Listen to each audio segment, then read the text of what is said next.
Presentaciones, salvo la del presidente Jesús Llanes, las he hecho yo, y si las conferencias han sido realmente interesantes, la de hoy creo que va a superarlas en bastante medida. Don Miguel Hermoso Cuesta es doctor en Historia del Arte por la Universidad de Zaragoza, y en la Universidad Complutense de Madrid también ha tenido su actuación.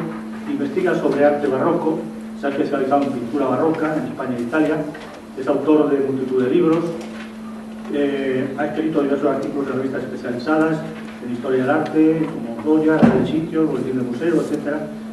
Y del mismo modo pues, ha impartido cursos en el Centro Cultural de Ventaja y ha sido pues, comisionado en diversos cursos y titulaciones.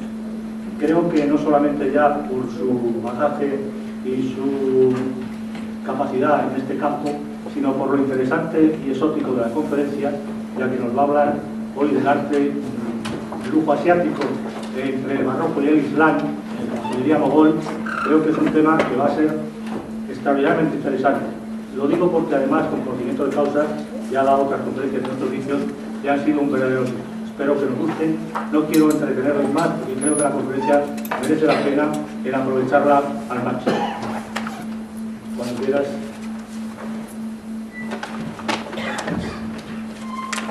Muchas gracias por esta presentación, por su presencia aquí esta tarde. Y vamos a hablar efectivamente, no se oye, y ahora mejor así, ¿no? Sí, vale. Vamos a hablar de joyería mogol, que es un tema exótico, pero es un exotismo bastante cercano, aunque esto parezca una paradoja, porque lo cierto es que lo que la joyería mogol representa para Occidente ha estado muy presente a lo largo de los siglos.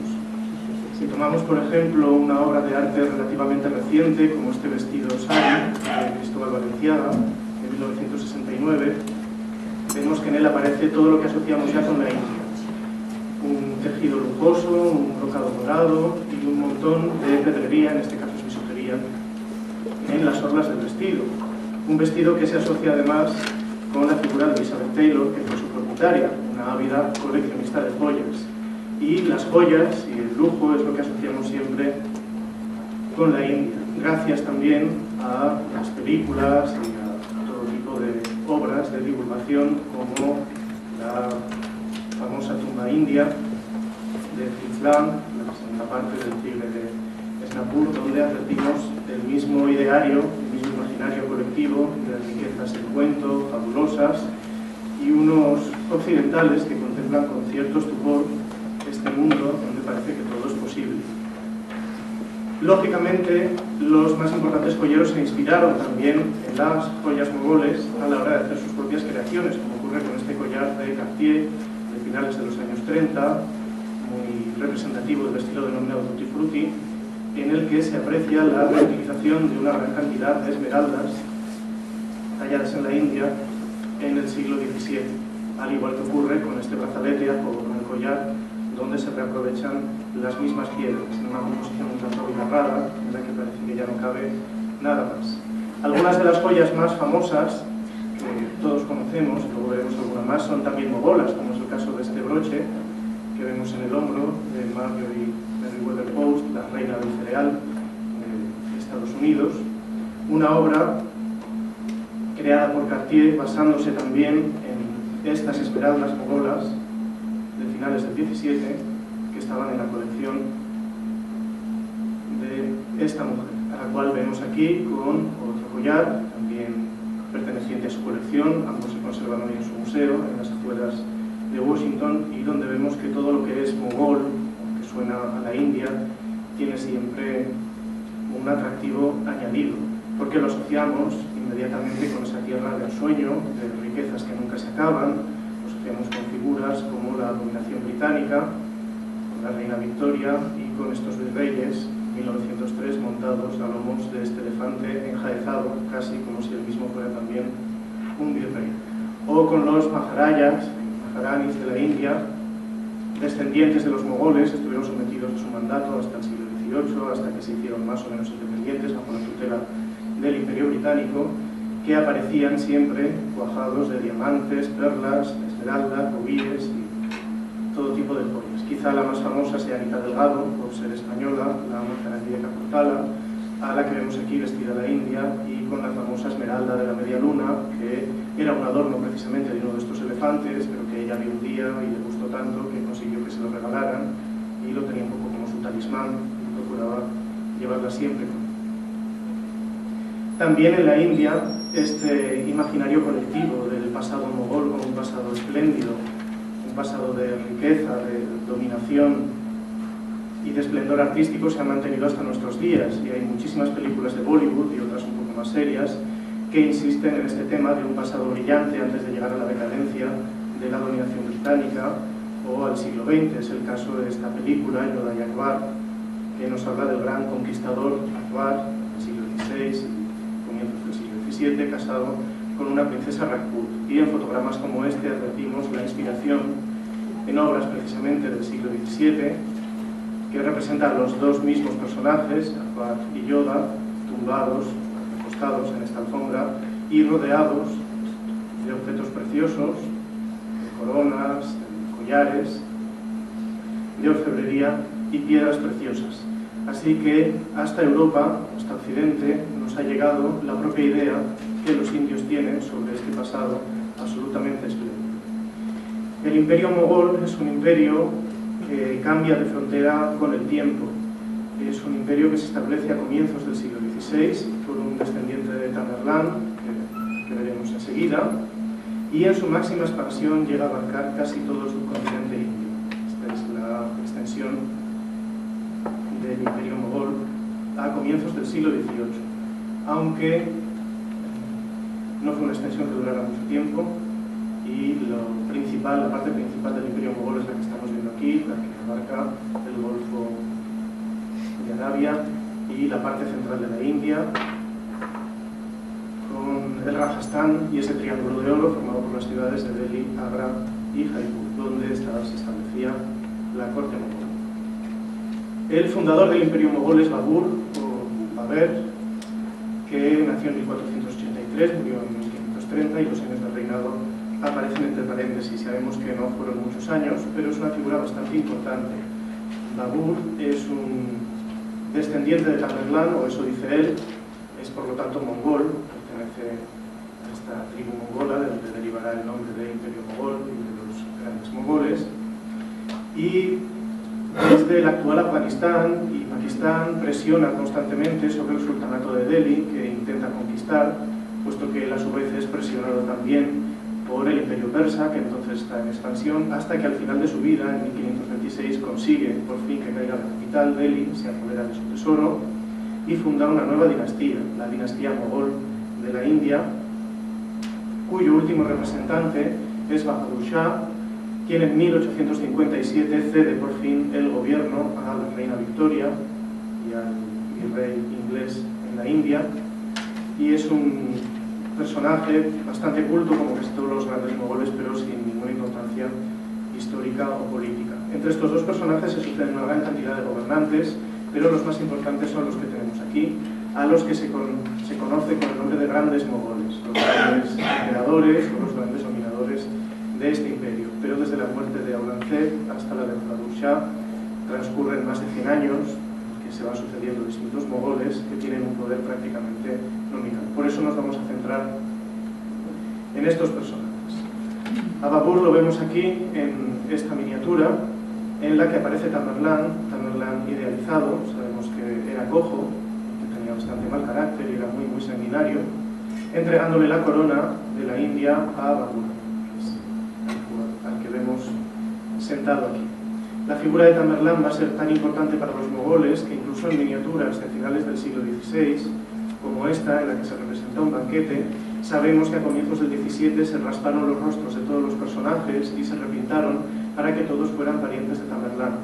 Y por lo tanto existe esa necesidad de justificar que el poder de este usurpador, que es Babur, en definitiva, es un poder que viene legitimado por el gran conquistador de Oriente, que es Tamerlán, que recorre toda Asia y llega hasta las puertas de Turquía, y que en definitiva es un descendiente de Alejandro Magno, porque para los mogoles la figura de Alejandro también va a ser clave. ellos van a intentar equipararse siempre que puedan con él. Babur conquista un país que desde la antigüedad es una tierra mítica. Ya sabemos que Roma tenía contactos con la India y han aparecido incluso monedas romanas en la costa occidental de la India. Y para Babur y los grandes mogoles, la India es una especie de paraíso terrenal. Ellos han encontrado el paraíso en esta tierra, en el jardín del Edén, y se van a dedicar a disfrutar con estas representaciones de animales que pastan en libertad por los campos, o esta escena de cacería de Babur rodeado por su pueblo. Estas escenas tan placenteras no deben llamarnos a engaño. Sabemos que los mogoles en general eran bastante crueles y se comportaban como los típicos déspotas asiáticos que tenemos también en el imaginario occidental, al menos desde el siglo XIX. Pero ¿cómo se conocen estos imperios en Occidente? Gracias a viajeros. Como la India atrae mucho, y atrae desde la antigüedad, ya en 1510 se publica en Roma el itinerario de Ludovico de Bartema, que vemos aquí en la portada de la primera edición, un viajero boloñés que recorre la India. Parece que efectivamente estuvo allí, varios de sus datos han podido comprobar que son ciertos, y nos transmite estas imágenes de los dioses indios como monstruos que comen niños y que son poco menos que demonios pintados por el rostro. No conservamos solamente una pieza que podemos relacionar con Babur, porque este es otro problema de las joyas mogolas. Hasta los finales del reinado de Akbar no hay ninguna joya que podamos identificar realmente como perteneciente a los grandes mogoles, a este imperio mogol de la India. Y sabemos también que la talla de las piedras preciosas en la India mogol cambia poco con el tiempo, por lo tanto conservamos muchas piezas sueltas, pero son de muy difícil datación. Genéricamente todas se datan a finales del 17 o comienzos del 18, que son un cajón desastre en el que cabe absolutamente todo. Pero hay muy pocas joyas concretas que podamos relacionar directamente con alguno de los grandes mogoles. Traigo esta pieza que está en la Fundación Gulbenkian de Lisboa porque es un enorme cuenco de jade, enorme dadas las dimensiones de la pieza y la dificultad de tallar el jade, que perteneció a Tamerlán y después pasó a Persia. Y precisamente la talla del jade y de las piedras duras va a ser una de las características fundamentales del arte mogol, y donde se van a alcanzar unas cotas de excelencia inauditas hasta la época. Sí que podemos relacionar con Babur esta joya, que es el famoso rubí de Tamerlán, aunque en realidad es una espinela, pero se conoce tradicionalmente con este nombre. Sabemos que perteneció a Tamerlán porque su nombre está inscrito en la pieza, al igual que está inscrito el de Babur y el de los siguientes gobernantes mogoles hasta Aurangzeb, e incluso el de uno de los shahs de Persia, Nadir Shah, que conquistó Delhi en 1747. Esta joya era parte del mito de los mogoles y todo el que conseguía poseerla tenía que inscribir su nombre en ella. La talla, la inscripción de textos en piedras duras, en piedras preciosas, va a ser también una de las características de la joyería mogol, aunque en Occidente, cuando llegaban estas piezas, siempre se consideraba una aberración haber estropeado o agraciado estos prodigios de la naturaleza con inscripciones. El sucesor de Babur es Humayun, que reina en dos ocasiones distintas. Humayun pierde el trono por culpa de una sublevación motivada precisamente por los restos de los sultanes de Delhi, y va a tardar bastante, 15 años, en volver a recuperarlo, y morirá precisamente al año después de Delhi, pero ya dejará el imperio bastante bien asentado. Con Humayun vemos que se desarrolla también la miniatura mogol, que junto con la arquitectura es el arte que mejor conocemos, y vemos unas características especiales, y es que nos aparecen en la parte superior unos ángeles que claramente no son musulmanes, sino que están copiados de un grabado europeo.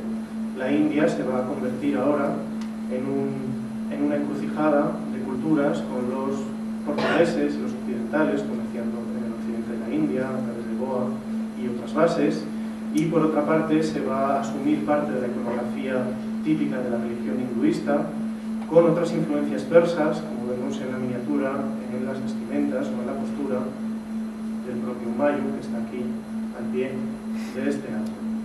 Pero Humayun lleva en sus manos un adorno de turbante, algo que va a ser muy típico de la joyería india durante el periodo mogol.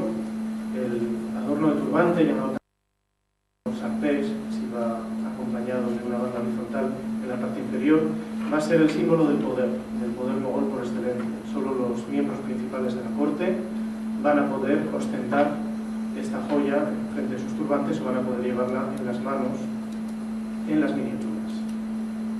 Por otra parte, no hay que olvidar que lo que estamos viendo son retratos más o menos idealizados de soberanos musulmanes y lógicamente las joyas y la representación de las mismas va a tener un valor añadido.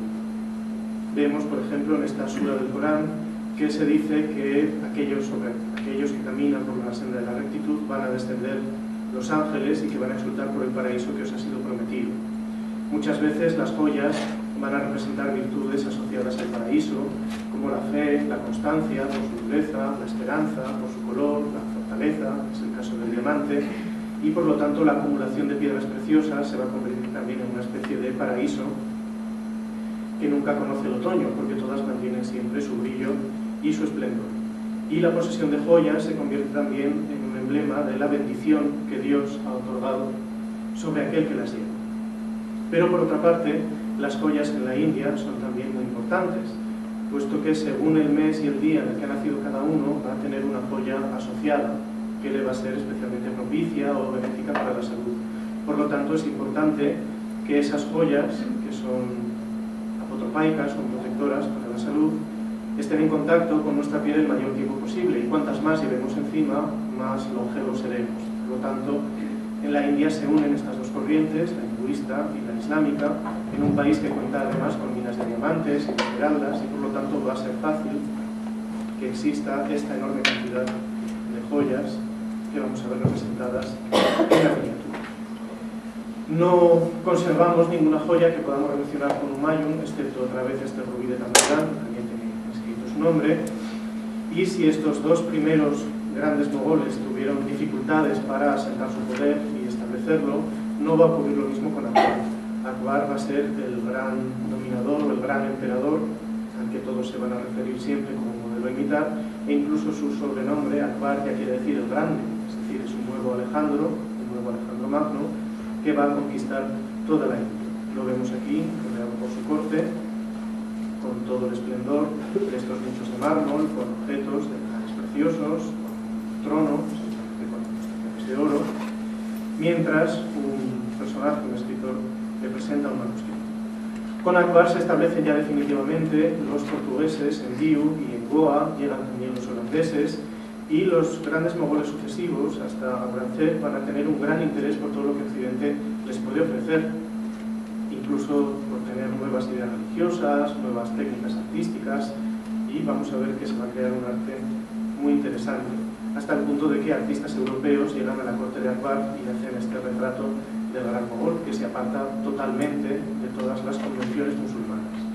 Para los musulmanes nunca se pueden representar las cosas como son, solamente Dios puede hacerlo así, y todo lo que se pinta o se esculpe tiene que estar estilizado, para que se sepa lo que es, pero que no esté representado con naturalismo, porque si no parece que el hombre querría ser Dios. Y sin embargo, en el caso de los grandes mogoles, todas estas convenciones y unas cuantas más que veremos después se prescinde de ellas y se saltan con total naturalidad. Es el caso de esta otra miniatura que representa a la diosa Minerva, o esta otra que representa al Calvario, que se está copiando simplemente porque es un modelo exótico para los indios, porque no es una imagen a la que estén acostumbrados y así se adueñan de la técnica y de la iconografía occidental. En la costa occidental de la India y en la región de Gujarat es muy típico el trabajo de incrustación de madreperla y nácar sobre una base de madera, multitud de platos, arquetas o arcones grandes como este, que están hechos sobre todo para la exportación, aunque la incrustación y la taracea de madreperla es una artesanía todavía típica en la India. Muy pocos de estos muebles, solo los más refinados, llegaban a la corte del gran mogol, que siempre prefería objetos realizados en oro, plata o en metales preciosos. Además, en tiempos de Akbar se escribe lo que se denomina las crónicas de Akbar o los decretos de Akbar, los Ain Akbari, de los cuales vemos una copia realizada en la Corte en 1822, donde se regula el funcionamiento de la corte y donde lógicamente se habla de las joyas. Es una de las fuentes que tenemos para conocer cómo son las joyas mogoles en el siglo XVI. Y en esta obra se mencionan dos tipos de joyas especiales para las mujeres. el denominado caranful, el que estamos viendo en la parte superior, que son estos pendientes con forma de flor, es una forma de un ranúnculo especial que crece en la India, y el naf, que es el anillo para la nariz en las mujeres y que es un símbolo de virginidad. Lógicamente, en otros países árabes las mujeres no llevan anillos en la nariz, pero esto ya nos indica cómo se está dando un proceso de aculturación y cómo los grandes mogoles están asimilando a población hinduista, a población jainista, a población budista, y cómo están afectando algunas de sus costumbres, y será incluso normal que las mujeres musulmanas en la India, en la corte de Fran Mogol, lleven estos anillos u otras joyas. También la acumulación de joyas puede aludir a que hay costumbres en la India muy arraigadas, como el que no se le puede quitar las joyas a una mujer que las lleva por la calle.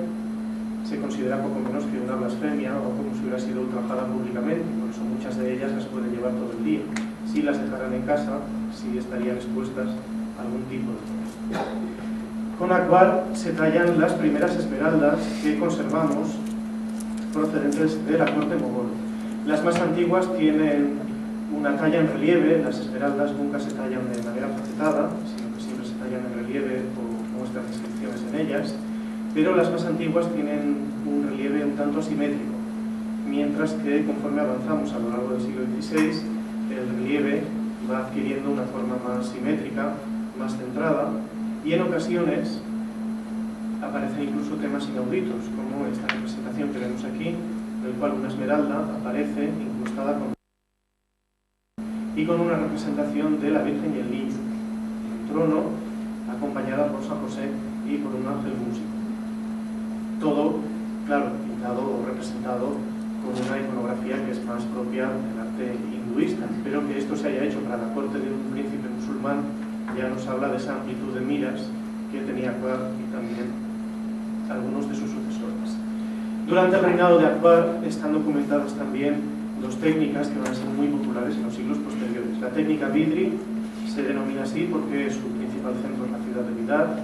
Es simplemente una técnica de damasquinado, una superficie de metal hecha con una aleación de zinc, estaño y plomo, se decora con oro o con plata, creando este contraste de colores que es también tan típico del mundo musulmán, por algo se llama damasquinado y que tenemos en la ciudad de Toledo, todavía en España. Pero más importante van a ser las técnicas Kundan y Menakari. Kundan es una palabra sánscrita que quiere decir lo más puro de entre lo puro y alude a una forma de incrustar piedras preciosas en una base de oro. Según nos cuenta el escritor Akbar Abul Fasl en su Akbarnama, o la historia de Akbar, hay un joyero, Zangisban, que hizo el oro tan puro y dúctil que la fábula del oro de Pardiz, que podía modelar con sus manos, se convirtió en realidad. Y efectivamente es así. La técnica Kundan hace que sea posible manejar un oro muy puro, no tanto como para que se deforme, pero muy puro, y que por simple presión con el dedo, con un poco de ayuda, las piedras preciosas, talladas como capujones, entren dentro de este oro y queden rodeadas por él, formando esta especie de mosaico. Lógicamente, el fondo del oro está tratado con una resina vegetal de un árbol típico de la India que cuando se calienta un poco es muy adhesiva, y esto evita que la piedra se caiga o pueda ser sacada con facilidad. Estamos viendo precisamente otro de estos adornos de turbante o giga realizado en esta técnica Kundan, que va a ser específica de la India, no se va a poder hacer en ningún otro país del mundo porque esta técnica es secreta y no se va a revelar. Y todas las joyas mogoles muestran en el reverso lo que se denomina la técnica Menakari, que son esmaltes de colores. Una técnica que es ajena a la India, nunca se había practicado hasta que Akbar trajo a unos artesanos persas para que la realizaran. Y todas las joyas procedentes de la corte mogol, absolutamente todas, están esmaltadas por el reverso, con un diseño que repite o recuerda los colores del adverso. Si una joya está realizada con la técnica Kundan, pero no está esmaltada por el reverso, quiere decir que no se hizo en la corte mogol. Se pudo hacer en otro estado de la India, en algún sitio que quisiera imitar estas joyas, pero desde luego no en los centros principales o en la corte del Gran Mogol. Ya vemos que el efecto es absolutamente deslumbrante, permite acumular un gran número de piedras preciosas casi sin dejar margen entre ellas, pero al mismo tiempo dejar estas ventanas, estos espacios en los que circula el aire y la luz, y evitar un efecto demasiado pesado o demasiado abigarrado para estas joyas. Hay ejemplos excepcionales como este plato o el tapa, centro de esta técnica Meenakari, una técnica similar a obras que se hacen también en Europa, pero que en la India se lleva hasta grados de refinamiento excepcionales, como esta pieza que está en la colección David en Copenhague. Esta idea de incrustar piedras en una base de oro es muy antigua, y vemos, por ejemplo, esta hebilla, esta fíbula, es un ejemplo del artefacto del siglo I después de Cristo, donde ya se han intentado incrustar estas turquesas dentro de la base de oro, pero muchas de ellas se han caído, porque el oro que la rodea tiene que volverse ligeramente hacia el interior para que la sujete. O si no, hay que colocar estas tiras para engarzar la piedra y que tampoco se caiga. Así que esa idea de hacer una base de oro, de un metal precioso completamente incrustado de piedras preciosas, es muy antigua. Esta pieza es del siglo XI. Y es algo que ya se había hecho en Turquía, como nos muestran estas dos piezas del tesoro del Palacio de Topkapı, donde vemos efectivamente el mismo tipo de nielado o de damasquinado, con la incrustación de turquesas y de cabujones, o esta especie de cantimplora de cristal de roca. Pero el efecto, puesto que no se tiene esta técnica comunal que permite hacer esta base tan sumamente fina y adherente, siempre es mucho más vasto, es muy recargado y hasta cierto punto un tanto bárbaro, recuerda casi cosas carolingias o de la Alta Edad Media en Europa. Y sin embargo en la India consiguen hacer piezas como esta funda de Corán, que es una obra absolutamente excepcional donde se combinan las dos técnicas, la técnica Kundan, con estos diamantes y esmeraldas incrustados en la base y rodeados por el esmalte, esta técnica Meenakari, con un patrón que siempre se repite, como es también típico del arte musulmán, no hace falta recordar todas las azulejerías o estucos de la Alhambra, para conseguir una obra deslumbrante, pero al mismo tiempo muy refinada, puesto que todos los contornos son muy finos, las piedras no sobresalen tanto como estos cabujones, y que no nos parece excesivamente abigarrada, debido a la sutileza de este diseño. Esta técnica, una vez que se descubre o se inventa, se va a practicar hasta la actualidad. Todavía se pueden encontrar joyas en la India realizadas de esta manera. Es el caso de esta cuchara, que es también del siglo XVIII, o este mango de abanico cuajado de rubíes, con esta representación de un león, que nos muestra casi un efecto de esmalte, lo que podríamos pensar que es un esmalte cloisonné europeo, pero en realidad es una incrustación de piedras preciosas. Incluso para aligerar todavía más la superficie se puede aplicar esta técnica sobre piedras duras, como es el cristal de roca, en el caso de este bote con forma de mango, todo el mango que ha perdido la tapa, que hemos incrustado con rubíes, o en esta taza de ágata rota que forma parte del tesoro del delfín, que está en el Museo del Prado, y que es una pieza mogol que llegó a España con ese tesoro del delfín en 1712 para Felipe V. Ya vemos cómo incluso la piedra se ha roto, se ha debido caer en algún lugar, pero ninguna de estas piezas se ha caído de su lugar. Como el efecto es de un movimiento bastante fluido y muy equilibrado. La talla de piedras duras, que también es típica de la India, permite, ya lo hemos visto, utilizar esta técnica Kundan, como en el caso de este atril para un Corán, realizado en una única placa de jade, partida por la mitad y después tallada para conseguir realizar estas bisagras y apoyar aquí el Corán. Es una pieza excepcional, única en el mundo, y en la que incluso se han incrustado estos pequeños rubíes en el centro de estas flores, que son una significación de aquellos ranúnculos que hemos visto anteriormente. Cuando volvemos a los ejemplos conservados en Topkapı, vemos que la diferencia es abismal. Estos ejemplos son una burda imitación de las joyas mogoles. Están intentando realizar algo similar, pero vemos que hay una elegancia en las piezas mogoles, una discreción dentro de esta abundancia de la que carecen las joyas persas o las joyas turcas. Estas innovaciones fundamentales del reinado de Akbar se van a mantener hasta el final del reinado mogol. Su sucesor es Jahangir, que va a ser también un sucesor excepcional. Va a ser un gran gobernante, con sus defectos, que hemos enseguida, y va a ser excepcional también en la forma en cómo se representa. Se ha descubierto recientemente y se ha subastado este retrato de Jahangir, que está realizado con la técnica de la miniatura, pero que es de tamaño natural, mide 1,60 m, y es la miniatura mogol más grande que se hiciera nunca. En él vemos a Jahangir representado con un halo de santidad, como si fuera una imagen de un santo occidental, con el orden en las manos, así como si fuera Cristo, bendiciendo, pero acompañado por una botella de vino medio vacía. Sabemos que Jahangir bebía vino en abundancia, estaba borracho todos los días y también era adicto al odio. Aquí vemos a Jahangir cómo se presenta ante sus vecinos. Está abrazando a Shah Abbas, el gobernante de Persia en el siglo XVI, muy importante, pero él es más grande que Shah Abbas y al mismo tiempo que lo abraza, lo empuja discretamente hacia el Mediterráneo. El león, que es el emblema de la India desde tiempos del rey Asoka, está empujando al carnero, que es el emblema del imperio persa, hacia el Mediterráneo, indicándole que no lo va a poder conquistar. Esa idea de las riquezas sin cuento de la India aparece ahora clarísimamente desarrollada, incluso en ceremonias como esta, cuando Jahangir besa a uno de sus hijos, el príncipe Khurram, y le entrega su peso en oro a todos los pobres del reino. Así que cuanto más gordo está el príncipe, pues más tiene que entregar del tesoro real a los pobres. Pero parece que el tesoro real no se agota nunca.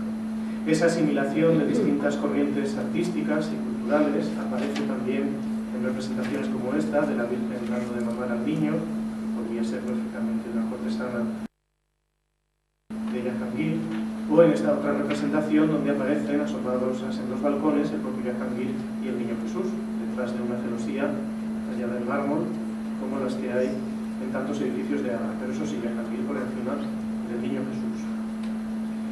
Jahangir incluso aparece aquí prefiriendo la compañía de un sufí, de un eremita musulmán, a la de los príncipes del mundo, incluido el rey Jacobo I de Inglaterra. Es decir, Jahangir es el mayor soberano del mundo, es más importante que todos los demás reyes, pero tiene la suficiente amplitud de miras como para consentir todas las religiones en sus estados. Incluso sus súbditos nunca supieron cuál era la religión que practicaba Jahangir, aunque nominalmente era musulmán. Esta figura del rey Jacobo I, o Jaime I de Inglaterra, está sacada de un retrato similar a este, lo cual quiere decir que hay estos contactos bastante intensos entre Occidente y Oriente, sobre todo en lo que respecta a la India mogol. Y conocemos el nombre de algunos de los embajadores que sirvieron a los reyes de Inglaterra. Jahangir es conocido también por las edificaciones de palacios enormes y jardines, casi todos en la región de Cachemira, que es más fresca en verano, como este Shalimar, que actualmente está en Pakistán, y también por la curiosidad que tenía por todo lo que había en la naturaleza, y lógicamente también por las piedras preciosas, claro. Lo que le llevó a ordenar que pintaran a su elefante favorito, que es este de aquí, a levantar un monumento descomunal a uno de sus ciervos favoritos cuando falleció, o incluso a representar a este hombre consumido por la adicción al opio. Cuando conoció a este hombre, Jahangir decidió consultar a un médico que le quitó la adicción al vino y al opio, aunque siguió viviendo vino en menor cantidad hasta el final de sus días.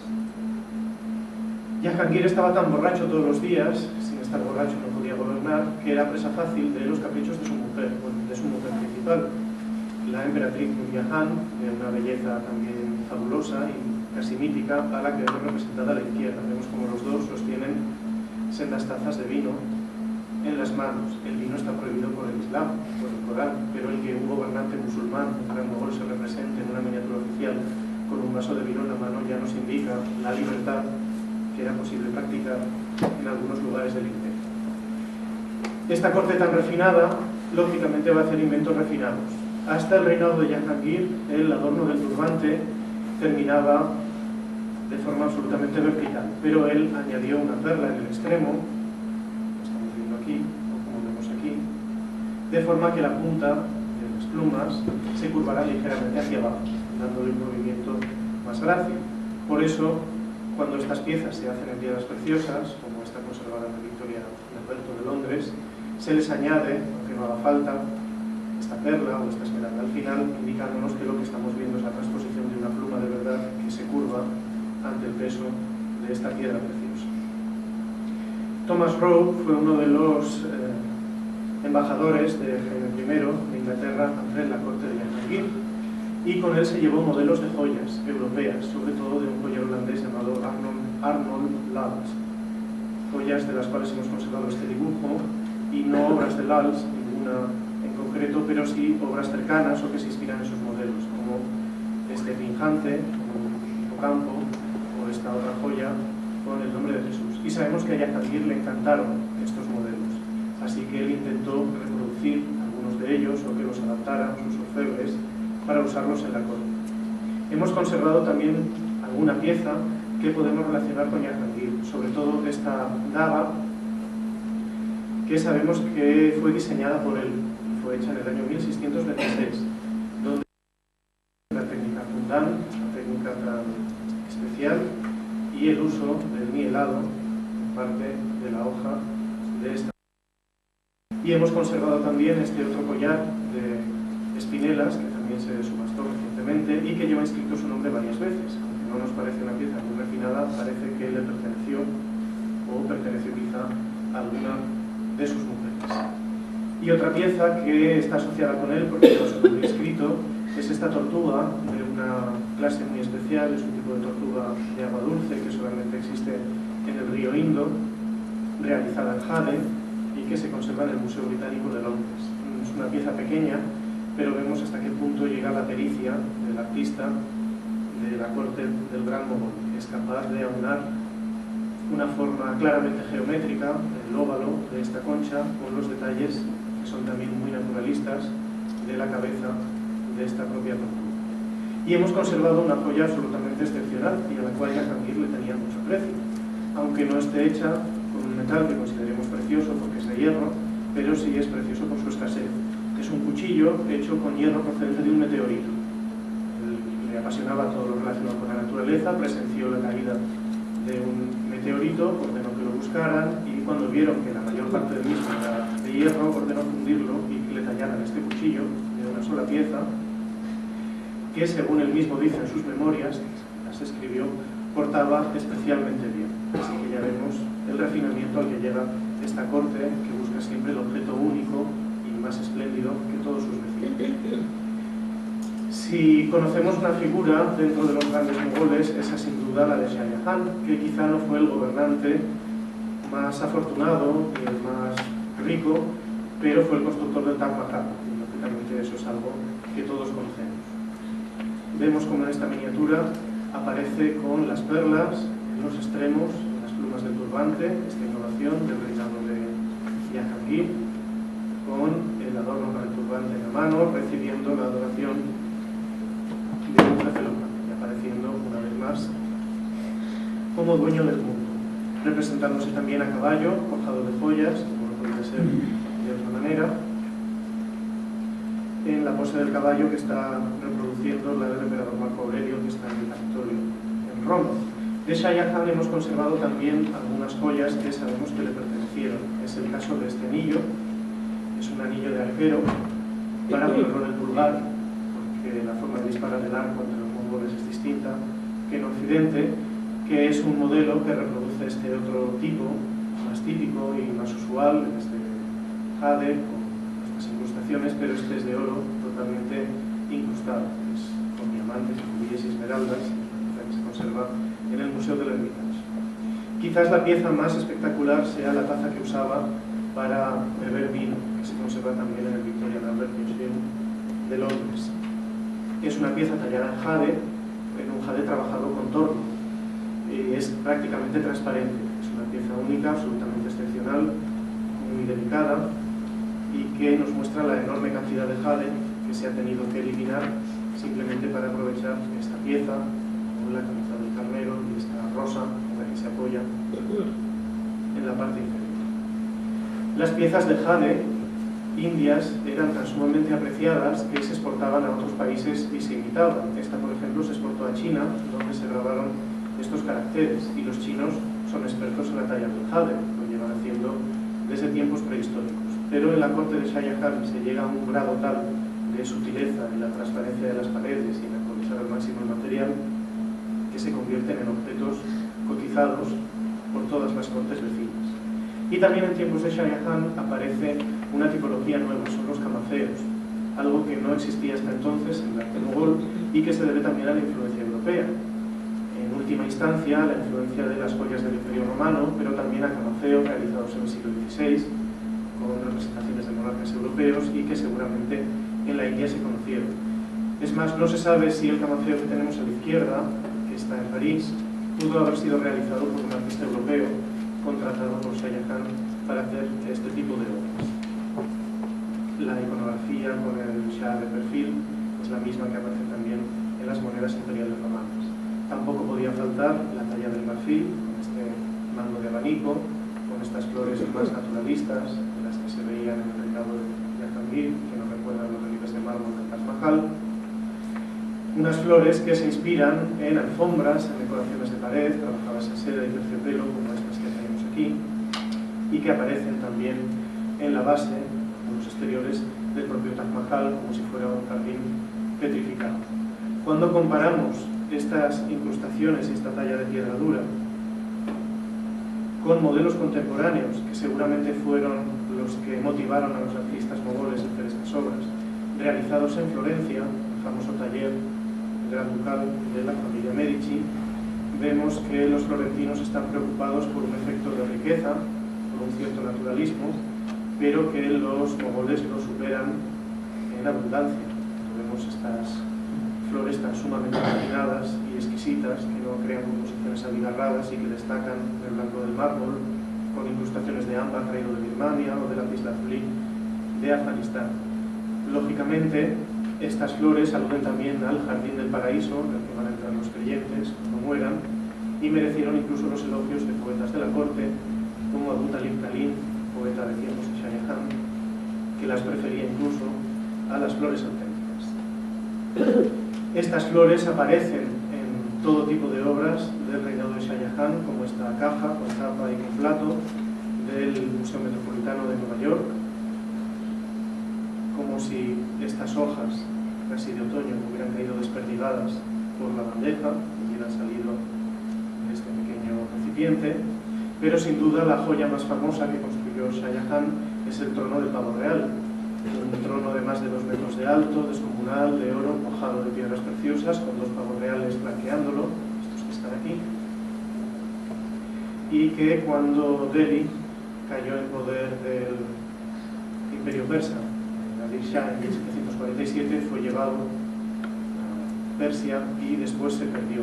Se conservan varios candidatos a ser el trono del pavo real, como este, que fue un regalo del Shah de Persia al sultán otomano y que hoy está en el Palacio de Topkapi, pero no se corresponde con las descripciones que hemos conservado de ese trono del pavo real, o el que hoy se conoce como trono del pavo real, que es el que usaba el Shah de Persia en la coronación, pero que no es el que estaba en Delhi, que solamente tomó de él el nombre, pero desde luego no tiene nada que ver con él. Aquí vemos otra versión de este trono del pavo real y vemos también esta apabullante acumulación de piedras preciosas que están bastante lejos del equilibrio que alcanzaban las joyas mogoles. El trono del pavo real se va a convertir en un mito, además desde su desaparición, y eso hace que se intente imitar de distintas maneras. Es lo que hace Luis II de Baviera en este pabellón morisco del Palacio de Lindenhof, donde coloca precisamente un trono con pavos reales de cobre y esmalte que están a años luz de lo que habían hecho los artesanos mogoles. E incluso la virreina de la India, Lady Curzon, en 1903, cuando tuvo que presidir el Gran Durbar o asamblea de maharayas y gobernantes indios, eligió precisamente para su traje un modelo con plumas de pavo real, bordadas en la seda, aludiendo precisamente a que ahora eran ellos quienes detentaban el poder en la India. El último gran mogol es Aurangzeb, el tercer hijo de Shah Jahan, que destronó a su padre y mató al primogénito de Shah Jahan, que iba a ser el heredero, y le mandó la cabeza a su padre, al que encerró en un palacio lejos del Taj Mahal, para que no lo pudiera ver, más que simplemente reflejado en un espejo, y que fue un gran reformador religioso y un hombre muy austero. Si hubiera vivido hoy en día, habríamos dicho que era un islamista radical. Estaba obsesionado por la oración y por las buenas obras, le parecía que no era digno de un musulmán beber vino, ni tener demasiadas mujeres, ni vivir como al rey y pidió que lo enterraran directamente en el suelo, en la tierra, sin ningún monumento encima ni alrededor, pero durante su reinado es cuando hay una mayor afluencia de viajeros europeos a la India, y por eso conocemos muy bien cómo es la línea de su reinado. Es el caso de este viajero holandés, con la misma cobarde, que vemos siendo recibido por distintos dignatarios de la corte del Gran Mogol, pues el caso de Jean-Baptiste Tavernier, un viajero francés de Montpellier, que publica una obra con muchísimo éxito en Francia, en los últimos años del reinado de Luis XIV, donde nos habla de cómo es la corte del Gran Mogol, una corte que es bastante fantástica, como estamos viendo aquí. Después de la muerte de Aurangzeb hay una serie de mogoles con mucha menor trascendencia hasta que llegamos a 1747, el año fatídico, en el que se conquista Delhi y se saquea el tesoro de los grandes mogoles, cuyas piezas se llevan a Persia y desde allí se reparten a otros países. El propio Nadir Shah entregó estas 4 botellas para agua de rosas a Catalina la Grande, a Elizabeth Petrovna, y hoy están en el Tesoro del Hermitage. Incluso este que tenemos a la izquierda está hoy en la exposición del Hermitage en el Prado. Son objetos realizados a finales del 17, quizá en el reinado de Shah Jahan, con esta técnica Kundan que hemos visto antes. Este es Nadir Shah, que creó una serie de joyas para el tesoro persa inspiradas en los ejemplos mogoles, como la famosa daga de las esmeraldas que se llevaba el día de la coronación, o el escudo ceremonial, donde vemos que al desconocer esa técnica Kundan el efecto es mucho más vasto y más ostentoso, digamos casi que de nuevo rico. Pero Nadir Shah se hace también quizá con la pieza más emblemática de todo el tesoro mogol, que había sido representado por primera vez de manera verídica y realista por Tavernier en esta obra. Es el diamante Koh-i-Noor o Montaña de Luz, un nombre que le dio el propio Nadir Shah cuando lo vio por primera vez, porque hasta entonces no sabíamos cómo se llamaba. El diamante Koh-i-Noor es sin duda el más famoso del mundo, porque seguramente es el que tenemos documentado con más tiempo. Su presencia en Delhi está documentada ya en el año 1304, aunque no con este nombre. Y además es muy famoso porque sobre él pesa una gran maldición, como no podía ser de otra forma, tratándose de Oriente, de la India y de estos temas exóticos. Todos aquellos que los han poseído, que lo han poseído, han sufrido una muerte violenta o se han visto desposeídos de su trono. De hecho, Humayun lo llevaba encima cuando se cayó por una escalera y se abrió la cabeza y se mató.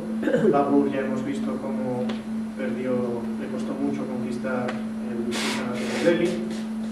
Una vez que lo tuvo en su poder también murió bastante joven. Akbar no quiso tenerlo en el Tesoro Real, lo descatalogó, lo sacó del Tesoro Real porque no quería tenerlo cerca, y ya hemos visto cómo Jahangir tampoco lo quiso tocar nunca, y cómo Shah Jahan fue destronado por Aurangzeb, que además mató a su primogénito. Existe una leyenda hindú que dice que el diamante es tan sumamente especial que solamente Dios puede poseerlo, y que cualquier hombre que lo posea será el dueño del mundo, pero conocerá todas las desgracias que hay en el mundo. Por eso también corrió la leyenda de que solamente una mujer podía tenerlo. De hecho, Nadir Shah perdió también su reino a manos de Ranjit Singh, y Ranjit Singh murió al lado de un cañón que iba a explotar, y en vez de lanzar el proyectil, el cañón explotó y lo mató. Así que en 1857, el entonces gobernador de la India, Lord Lawrence, consiguió que le fuera cedido a la reina Victoria. La reina sí que lo puede llevar. Y la reina Victoria se cuidó muy mucho de incrustarlo en la corona del Imperio de la India o en la corona del Imperio Británico, en caso de que la llevara un hombre. Así que el Koh-i-Noor preside hoy la corona de la reina madre. Así que está en posesión de una mujer y por lo tanto la maldición no puede tener ningún tipo de efecto. No se puede ver en la Torre de Londres. Esto es básicamente un panorama rápido de lo que la joyería mogol da de sí. Hay muchas piezas anónimas que no podemos asociar con ninguno de los grandes mogoles.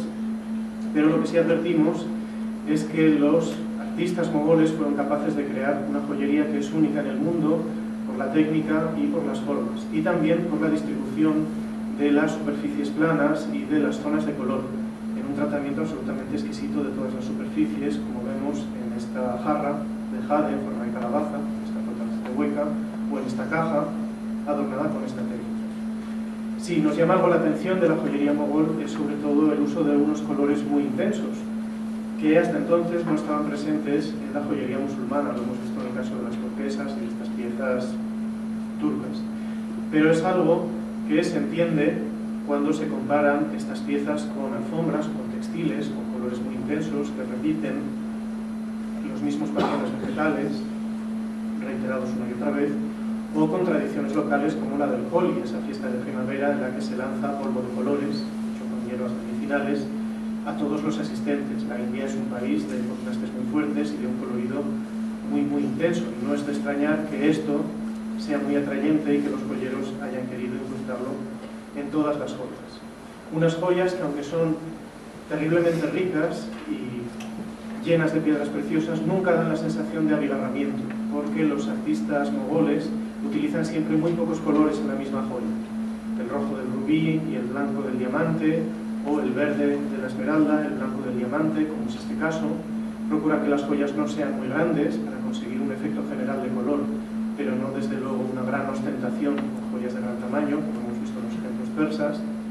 Y en definitiva, lo que estamos viendo aquí es un intento por captar la esencia, el brillo de estas piedras preciosas, por encerrarlas en una trama geométrica que no es más que otro intento de captar la luz, al igual que ocurre en las celosías, en mármol, que aparecen en tantos monumentos realizados también en la India Mogol.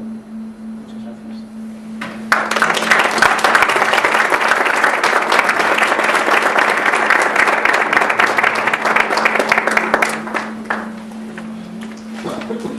Bueno, creo que no ha defraudado la expectativa que teníamos de esta magnífica conferencia. Nos ha, a mí personalmente, me ha entusiasmado estas joyas, esta pintura. Además me choca mucho que, curiosamente, siendo, como has dicho, el Imperio Mogol, un imperio basado en la crueldad y un imperio sanguinario, que sin embargo tengan esa sensibilidad a la hora de esa pintura, de esa miniatura. La pregunta que iba a hacer es si toda la miniatura está pintada en tabla, aparte de lo que hemos visto en mármol, o también utilizaban el marfil, que es muy utilizado también en Persia, actualmente incluso se utiliza miniatura en marfil. La miniatura mogol está hecha siempre en papel. No se utiliza ni la tabla, ni tampoco el pergamino como en Occidente, sino que se usa el papel, seguramente también por esa voluntad presente en el Islam de que nada debe permanecer, porque solo Dios permanece, y por lo tanto es mejor utilizar este tipo de materiales. Y sí que es muy curioso la crueldad de estos personajes. Se sabe que Jahangir en su corte tenía una taza de porcelana china y uno de sus coperos un día la dejó caer al suelo y la rompió, y entonces él le mandó a China a buscar otra igual. El problema es que era una pieza única, con lo cual lo había mandado al exilio por romper una taza. Y conocemos ejemplos bastante crueles de este tipo de comportamiento, que por otro lado en otras culturas asiáticas como Japón también son bastante comunes. Pero curiosamente estas culturas de la crueldad luego son también muy refinadas y muy exquisitas cuando se trata de hacer obras de arte. Muy bien. Pues si tiene alguna pregunta. ¿Se retalló el coinor? ¿Se retalló? ¿El qué? ¿El coinor se retalló antes de ponerlo en la corona? No, quizás se retalló en Persia, porque era en Irán la joya más famosa de la corona, la que era más admirada, y quizás sí, allí se retallará de alguna manera, pero desde que llegó a manos de la reina Victoria no se ha vuelto a tocar.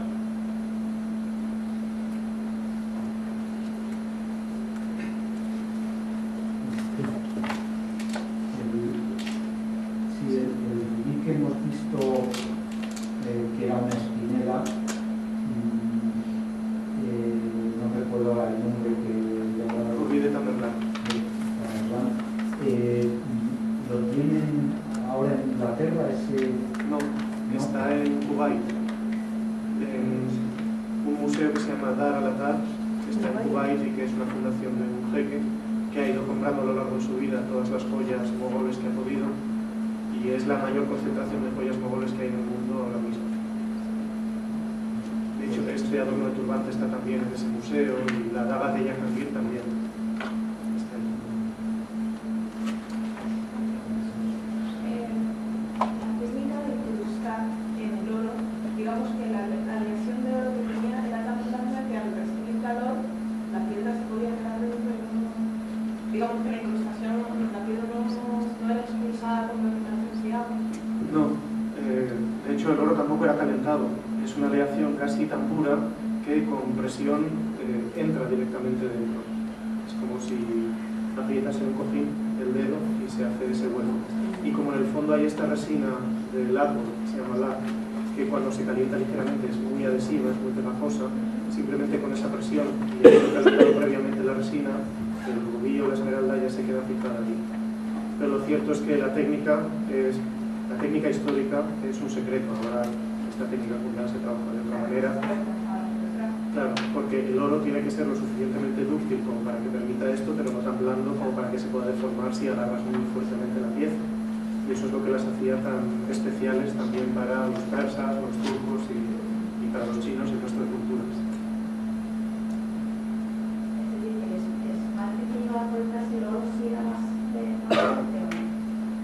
Puede ser, no lo sé. No lo sé, pero para admitir el esmalte tiene que estar calentado a una temperatura superior. También en ocasiones, eso sí lo he leído, se hacen dos piezas idénticas, una es la que se esmalta y la otra no, y luego las dos se adhieren. De hecho, en el Victorian Albert se conservan algunos de estos adornos de turbante con los restos de haber tenido otra pieza adherida por detrás y sin el esmalte colocado.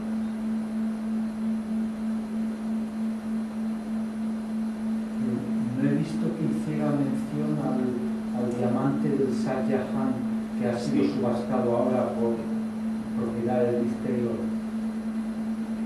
Porque no podía hablar de todas las piedras preciosas, porque se quedó otro en el tesoro del Shah, que es el que se conoce como el Océano de Luz, que es la pareja del Koh-i-Noor, pero está sin rayar. Es un diamante simplemente pulido.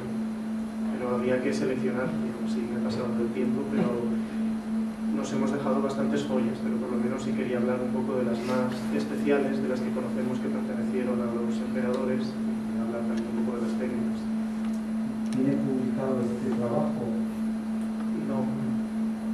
No, pero sí, el Instituto Geológico está interesado en publicarlo y lo haremos llegar a su presidente y no creo que tenga ningún inconveniente porque me parece francamente importante. Muy bien, bueno, pues si no hay más preguntas, muchas gracias nuevamente. Espero contar nuevamente contigo para la conferencia de recuperación del tiempo en hablar de todo lo que me ha quedado pendiente. Y nunca hacer una cosa, si hay alguna pieza específica o de interés, simplemente el tono de la ley en el Museo de Verano. Sí, quedan bastantes. La rama de esmeraldas está todavía allí, y el escudo ceremonial, y hay también un globo terráqueo sobre un pedestal totalmente cuajado de piedras preciosas. Todo es un poco excesivo. O sea, merece la pena. Sí, merece la pena, pues sí. Puedo ponerlo mejor. Muy bien, pues nada, muchas gracias nuevamente. Antes de marcharnos, la siguiente conferencia es visita a las minas de Esmeraldas y de Buzo. Yo creo que solamente con el nombre ya merece la pena y es de interés y conocido por todos, que son de las mejores esmeraldas del mundo, colombianas, y esta conferencia tendrá lugar el próximo día, el próximo martes 13, con Luis Cuello Casado, que es geólogo y editor. Yo creo que merece la pena su asistencia y si espero verles a todos el próximo día. Muchas gracias.